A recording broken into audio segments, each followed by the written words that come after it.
So to summarize, you want an individualized regimen for your skin that takes into account your skin tone, your skin sensitivities, as well as your skin moisture content and your skin type.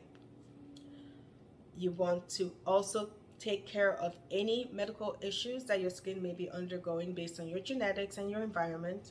And then finally, you want to possibly invest in aesthetic treatments to reverse some of the signs of aging that had already started to show up on your skin.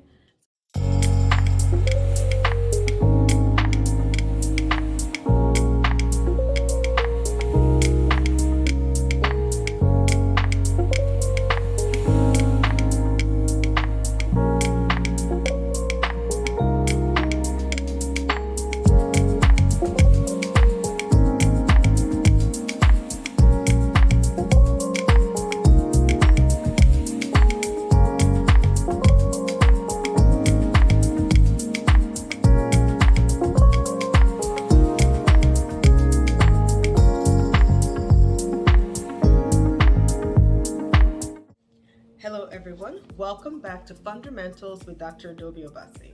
I'm a physician scientist board certified in dermatology and dermatopathology.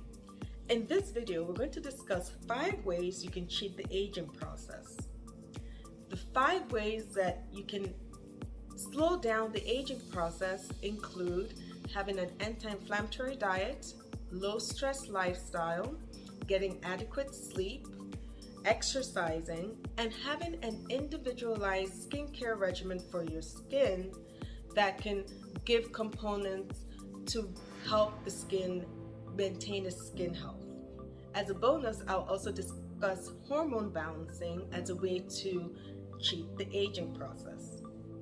So first, inflammation is when the immune system is revved up, and it's beneficial when it is against things like cancers in the body and infections in the body, but it can also cause damage to the tissues of the body, especially when it's chronic, and result in a lot of disease conditions. This is a cornerstone in the aging process. Inflammation can be worsened because of your genetic tendencies, your environment, but also the foods you eat. A lot of convenience foods contain preservatives and other chemicals to either make them taste great and make you go get more of them over time, but also help them stay long enough to be purchased. Those chemicals and preservatives get into your system, get processed, and can become, over time, drivers of inflammation in your system that can show up in different organs, including the skin. So having an anti-inflammation diet, which is simply cutting down on processed foods significantly, cutting down on high sugars and high carbs, can help with this process.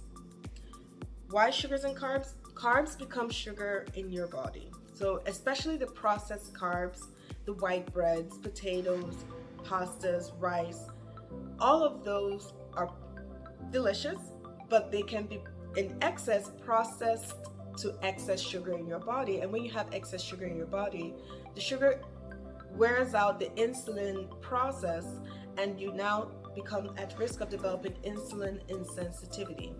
When your body is no longer sensitive to the hormone called insulin, which gets rid of the sugar in the blood, the sugars in the blood stay for a long period of time and have time to stick to different proteins and different components of tissues. And when they're stuck to those tissues, the immune system sees them as things that shouldn't be there and fights. That is called inflammation. That inflammation now starts destroying those tissues little by little over time.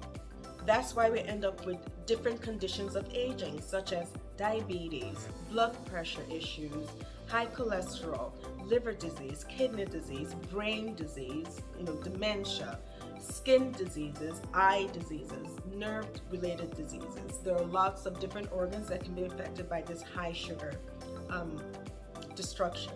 In a previous post, I compared sugars to hyper 2-year-olds. When you have a few of them, you have a good chance of controlling them, you being insulin. I use this analogy in clinic, which I hope can help you better understand this. Now, when you have a little bit of sugar, your body can better control it. Insulin can better use it for energy. But like the 2-year-olds, when you have a gym full of 2-year-olds and you're the only person to control them, you will not find an easy way around that. And at some point, you may even give up and say, I'm over this, right? And so the hyper 2-year-olds are not listening. They're busy tearing things down, hurting each other. You can't reach every single one. In the same fashion, when you have an excessive sugar in your diet, you wear out your insulin apparatus in your pancreas, and now you risk insulin insensitivity or insulin resistance. So I kind of imagined the adult trying to control the hyper 2-year-olds in the gym, jumping around, destroying things, just giving up, throwing their hands up, going in a corner and almost in a fetal position, trying to get their sanity back. And so the 2-year-olds are free to do whatever damage they're able to do. In the same fashion, the sugars now float around, causing damage to different tissues versus being taken in through the mechanism of insulin into the cells to be used for energy. May not be a perfect example, but it's just something I say in clinic to help patients better understand how high sugars can be harmful or even toxic or poisonous. So to cheat the aging process, one of the major ways to do that is based on what you eat. So getting low sugar, low carb diet, low processed foods. Substituting for more complex carbs, because unlike the white starchy carbs, a machine has taken out all the fibers and all the nutrients to give you 2 more steps before it becomes sugar in your system when you eat it. That's why it tastes sweet. But the complex carbs, the whole grain breads, they have not lost all their fibers and nutrients. So when you eat them, yes, it may not be as sweet, but your body becomes the machine that takes off all the fiber and nutrients and all the good stuff, and so your sugar level rises slower than the sugar spikes that happens when you eat the highly processed foods. So anti-inflammatory diet, a big reason and a big way to cheat the aging process, because it wears down on your tissues, including the skin, the inflammation. The second way to cheat the aging process is simply to get enough sleep and rest. Your body needs to heal. Your body needs to recover from a full day of activity, of traumas, of stress, both internal and external. And so it's important to get a good night's sleep, at least 8 hours. I know it's a challenge in some situations, but it's truly a choice to turn off the distractions, to turn off the noise, to set boundaries. In the same vein, the third way to cheat the aging process is a lower stress lifestyle. Again, for some people, there may be very little option for that, but as much as possible, try to decrease internal stress, meaning your reaction to things that happen that may not be positive for you, as well as external stress, your exposures, what you eat, as I mentioned in the first point. These are critical because chronic stress increases cortisol in your system, and cortisol can now start to remodel your tissues where they're not the most useful or healthy, including the skin. A very common way to see stress in a patient is by looking on the eyelids. The eyelids are the thinnest skin in the body, and so when you have a high salt, high sugar, high stress, not sleeping well enough, it tends to show up as darkening, hollowness of the eyelids. And so a lot of patients get bothered by that, and in addition to creams and devices that can improve that, build back the collagen, I also tell them you have to mitigate the sleep, the drinking enough water, cutting down sugars, as well as salt that can dehydrate the tissue and trigger inflammation, and also avoid irritants to the area. The fourth way to cheat the aging process is by exercise. So exercise increases growth hormones, builder of different tissues, versus inflammation and chronic stress that breaks down tissue. So you want to increase your exercise, your cardiovascular workouts, your strength workouts. You want to maintain healthy bones, healthy muscle tone, as well as a healthy movement of blood throughout your tissues and blood flow. Exercise has great benefits for your mental health, for your physical health, for your ability to function and age gracefully, but you never want to do anything in excess. So, moderate exercise, including both strength training as well as cardiovascular or aerobic exercise, is very important to slow down or cheat the aging process. And then finally, I cannot, as a dermatologist, not mention this one. The last way to cheat the aging process is an individualized skincare regimen. I tell patients to think of it as layers of a cake.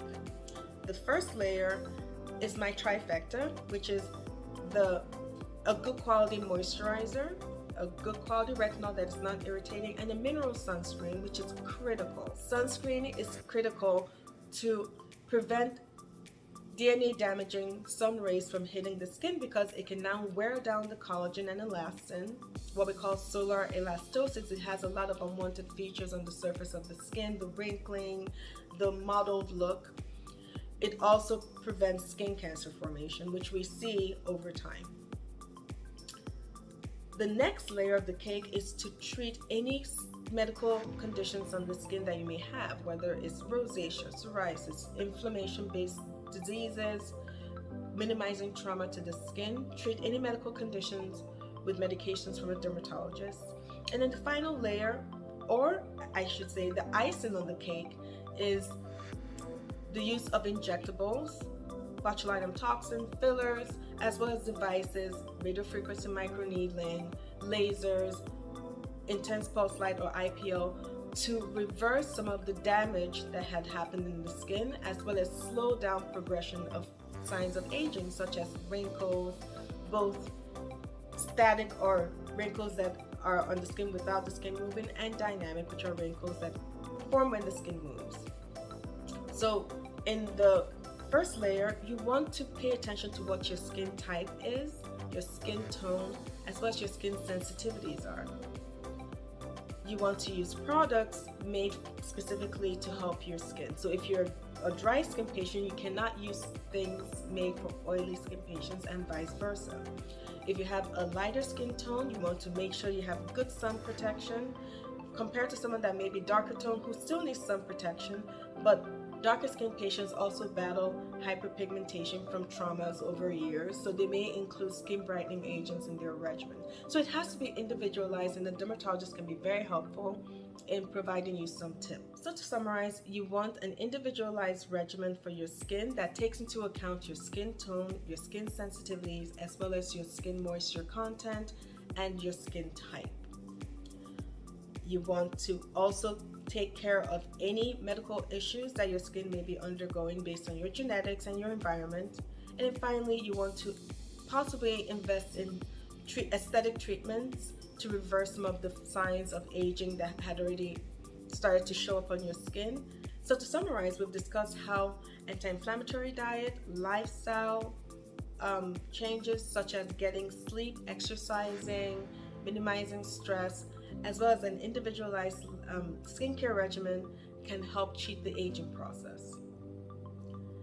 A bonus to think about is hormone balance, and your hormones also can play a big role in how you age. And as we age, there are lots of changes both in our youth as well as we get to middle age and so on, with our hormones changing how it functions. Some patients may require rebalancing of hormones so that they can minimize some of the unwanted side effects of either gaining too much of the male hormone or losing too much of the female hormone in their system. And so both men and women may benefit from evaluations by a professional trained in hormone balancing to see if that is playing a role with how they're looking and feeling as they age. Please subscribe to this channel, click on the notification bell as well as the like button, and leave a comment below on this topic if you have other tips that can help viewers cheat the aging process. I hope you have a wonderful day, and God bless. You're all fundamentally awesome.